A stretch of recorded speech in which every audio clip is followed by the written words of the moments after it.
আজকে পৌর উদ্যানে আমরা সর্বদা নির্ভীক ফাউন্ডেশনের পোলাপান বৈশা ছিলাম আমাদের কাজের কারণে। তো হুট করেই দেখি ওইখান থেকে এখানে একটা লোক কান্নাকাটি করতেছে। তো আমরা আইগে আসার সাথে সাথে ওনারের কাছ থেকে জানতে পারি ওনাকে ছিনতাইকারীরা ধইরা মাইরা একদম হাত পা কাইটা ফেলাইছে। এই যে দেখেন হাতের মধ্যে কি অবস্থা, এই যে হাতের অবস্থা, ওনার পায়ে পেটে এই যে দেখতে অবস্থা একদম খারাপ। পরে আমরা এই পানি কিনে পানি খাওয়াইলাম। আশেপাশে দেখেন কত মানুষ, একটা মানুষ আগে আসতেছে না।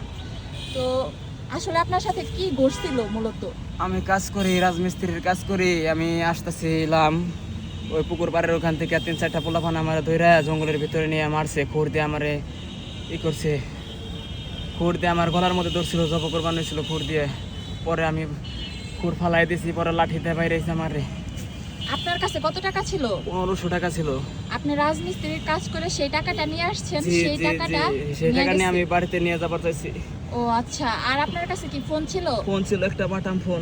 সেটাও নিয়ে নিছে? সেটাও নিয়ে নিছে। আপনার বাসা কোথায়? আমার বাসা পোড়াবাড়ি। পোড়াবাড়ি। আর থাকেন কোথায়? আমি থাকি মহেশখোলা 4 রাস্তার মোড়। আচ্ছা, আপনার বাসার কারো নাম্বার নাই আপনার কাছে? আমার কাছে নাম্বার নাই। এই যে তার ভাই আসছে। আপনার ভাই আসতেছে ওনার কাছে। আচ্ছা দেখি। ওটা আপনার ভাই? ওইটা কি আপনার ভাই? আপনার ভাইয়ের নাম কি? সজীব। ও আচ্ছা, ঠিক আছে। কি একটা অবস্থা দেখেন, পা একদম ব্যথায় পড়ে আসছে।